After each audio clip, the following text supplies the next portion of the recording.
running out of burial shrouds. Ibn Battuta fled to Cairo, passing empty villages and bodies along the road. And when he arrived, he found the great city, with a population of 500,000, deserted by its leaders and losing 24,000 residents each day. Plague would eventually Whoa! 24,000. kill 200,000. Damn! Ooh! The army officers, sending the Mamluk Sultanate into decline.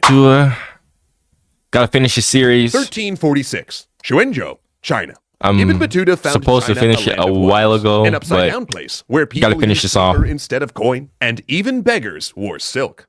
China was beautiful, he wrote, but it did not please me.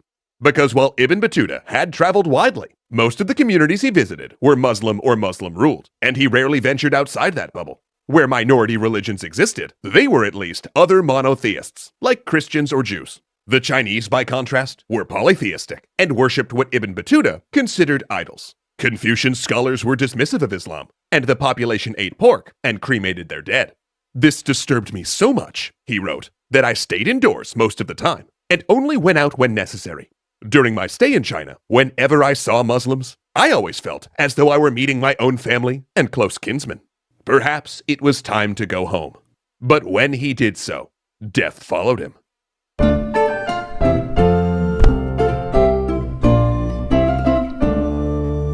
Ibn Battuta didn't have to look far to find other Muslims in Yuan, China. Indeed, for over a century, the Mongol Yuan had kept an open-door policy that invited foreigners to settle and form trading villages. While in these Islamic enclaves, he even ran into other scholars he'd met during his... You know something that I like about Hishar used to like before their reputation went absolutely downhill is they portrayed like empires not just with like war and history and all that. Like they actually talk about the stuff that was like, you know, going on like within the empire of the common folk and the people. Like what he just said there, where he talked about the Mongols inviting foreigners out. A lot of people just remember a lot of these empires through just military, like combat, battles, all that stuff. But I find it more interesting, or just as interesting, to actually like see like how the empire and the common people operated, like how things worked within the empire, if that makes sense, right? Which a lot of these videos don't really do. I mean, the only time I ever really saw that, I mean, I saw it a few times, but the only time I really like saw someone really talking about that is if it's something Eurocentric, or if in the case of not being Eurocentric, the Islamic Golden Age with the Abbasid Caliphate, right? And the Umayyad Caliphate, right? Because but people usually only talk about that to give context on like why the Abbasid Caliphate and Umayyad Caliphate, you know, why both caliphates risen and fallen. But they don't really like talk about it as in just talking about like how things just operated, how things work, how common people were, types of jobs people were doing, you know, just how life was, right?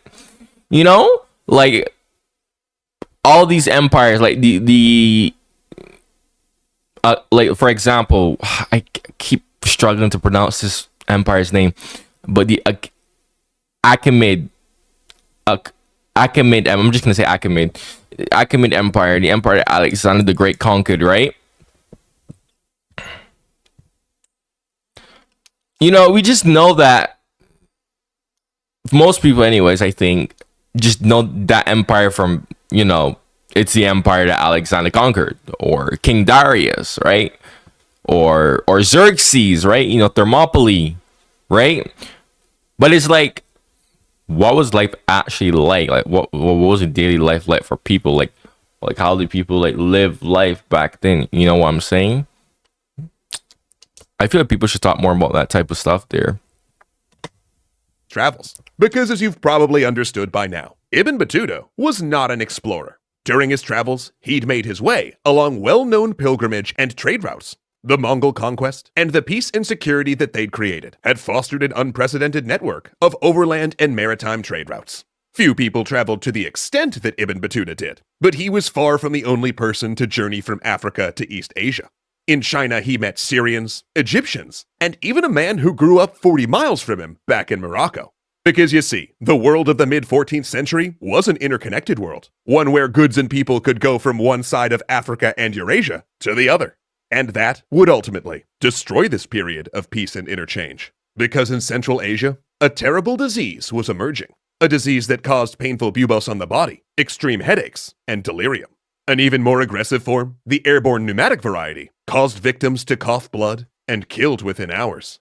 It was a disease born by fleas. Fleas that lived on rats, an animal that liked to infest ships or stow away on caravans and wagons. In other words, an insect that infested all modes of transport Ibn Battuta had taken on his long road. When he boarded his ship back to India, he had no idea that he was seeing the last days of Yuan China. Bubonic plague would lead to the dynasty's collapse and sow chaos on the peaceful trade roads of the 4 Mongol kingdoms. Damn. Wait, so that's why the Yuan kingdom I did not know that. I did not know that. Yo, when it comes to the Mongols, I usually don't know, like, I know why the Golden War collapsed.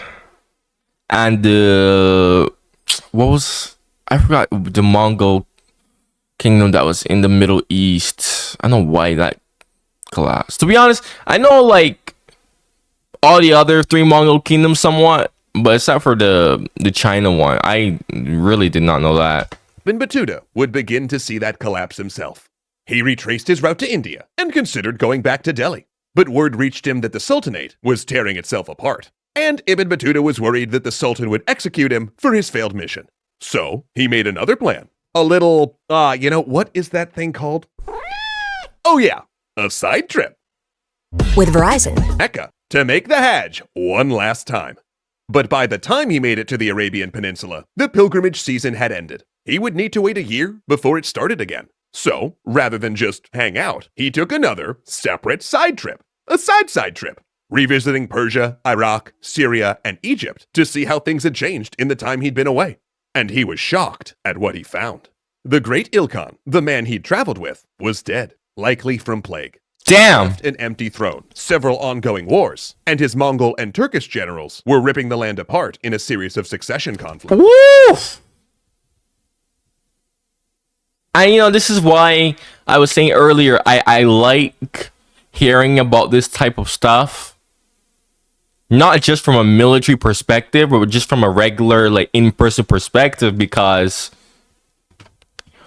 here we're seeing context of a whole bunch of military conflicts that usually will be talked about in this genre of YouTube.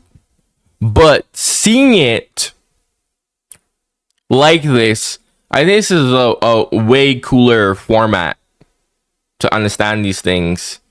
And to actually hear what the people actually thought about these conflicts going on, right? Just my personal opinion.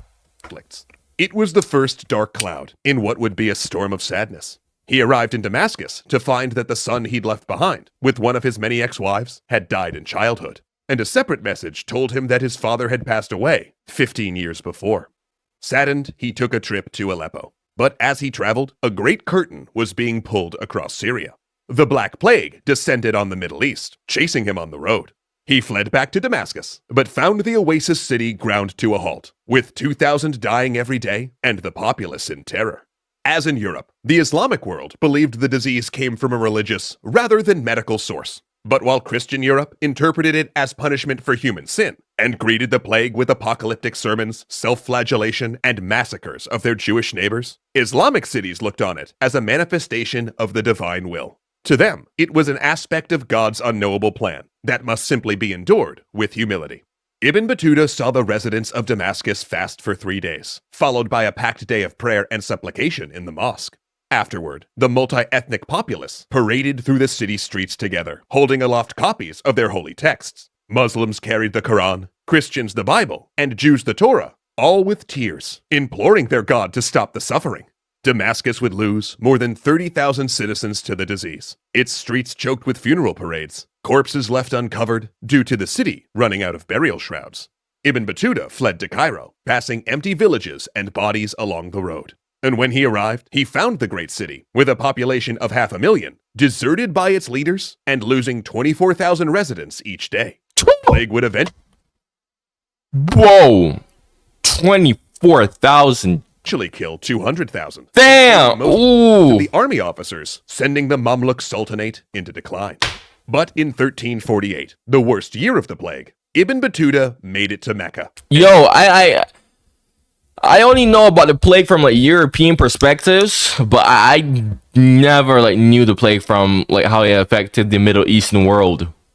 This is news to me. This is the first for me. Fulfilled his goal of making the Hajj one last time. It must have made him think of his first pilgrimage when he left Tangier at the age of 21, freshly graduated and never having left home. Now, he was a 45-year-old man. I was moved by memories of my homeland, he wrote. Affection for my family and dear friends who drew me toward my land, which in my opinion was better than any other country. Yet when he arrived home in Tangier, he found his mother had died of plague as well. And days later, he was on the road again. At a loss for what to do, he volunteered as a soldier to defend the Rock of Gibraltar from a Spanish siege, but arrived to find the battle already over. Coming to theaters. Instead, he toured That's interesting. Why would he volunteer? Volunteer to be a soldier. Muslim Spain before returning home. But that was not the end of his journey. The Sultan of Morocco, hearing of his voyages, appointed him ambassador to the Golden Empire of Mali. Though that's a tale you'll have to hear about over in our Empire of Mali series, because this dude went everywhere. And when he returned, the Sultan gave Ibn Battuta a new command: to dictate his story to the poet Ibn Jazay, so that there could be a record of all he saw in the Muslim world. The result was not a perfect book. Ibn Battuta worked from memory, and as a result, got details wrong, misremembered dates, and mixed up some events. Someone, either Ibn Battuta... And that's the thing about memory is,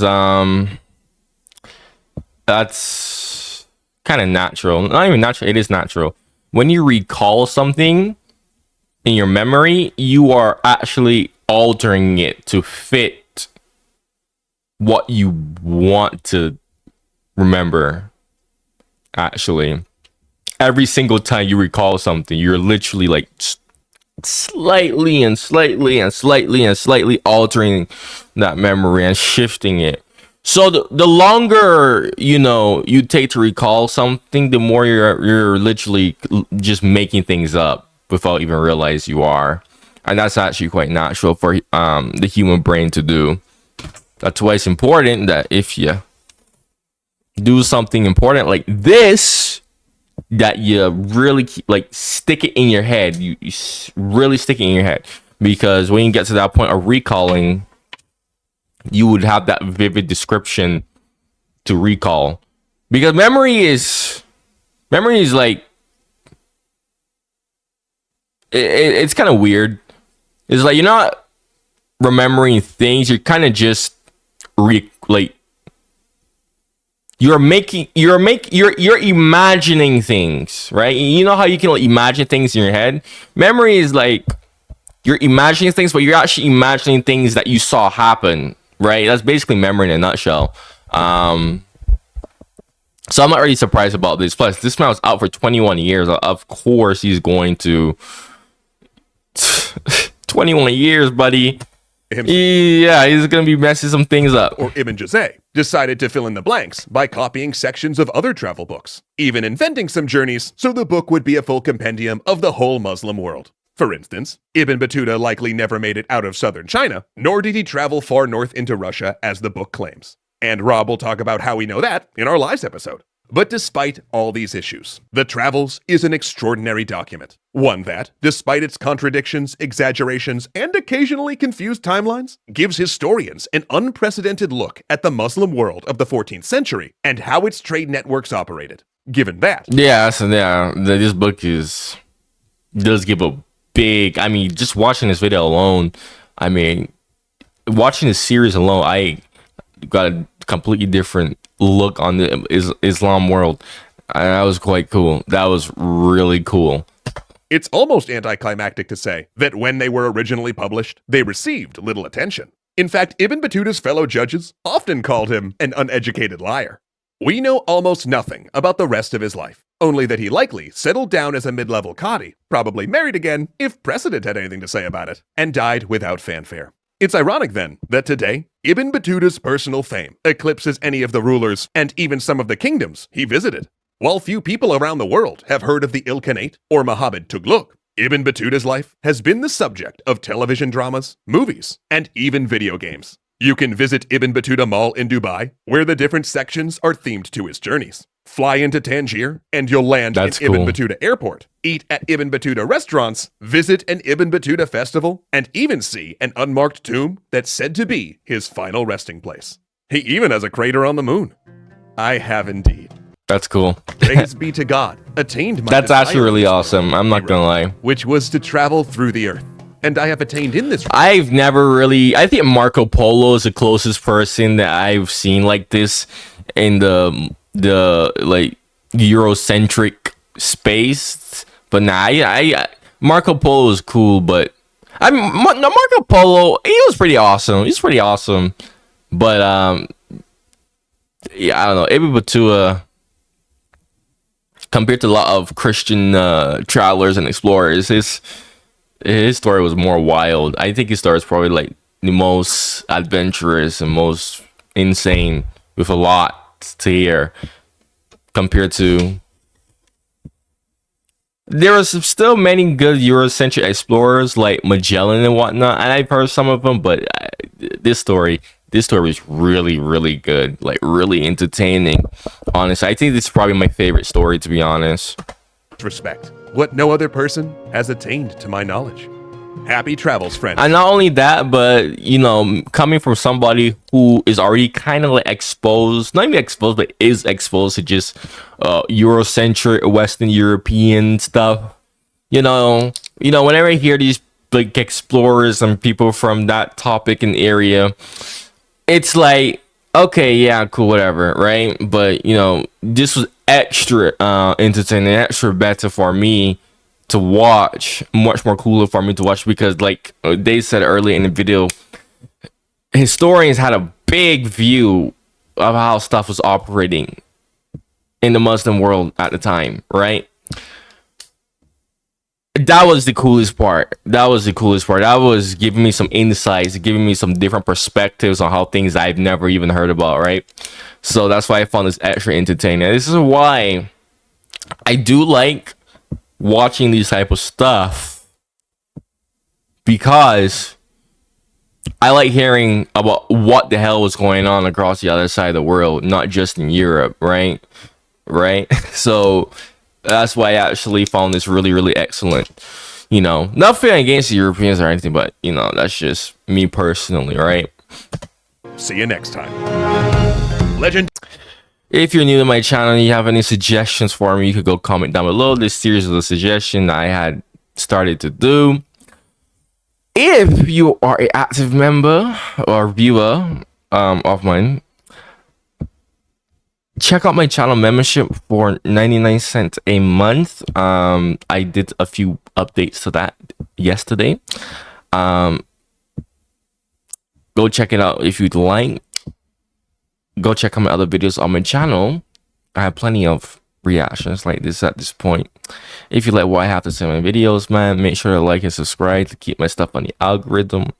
But I do highly recommend you, if you are a very big active viewer and you suggest me videos, that you join my channel membership, because trust me, it would be quite beneficial. But that's up to you. And plus it's only 99 cents a month. Like I literally purposely made it affordable for like a person working like a regular minimum wage job to be able to do, right? Like, come on now. But anyways, man, thank you for watching and goodbye.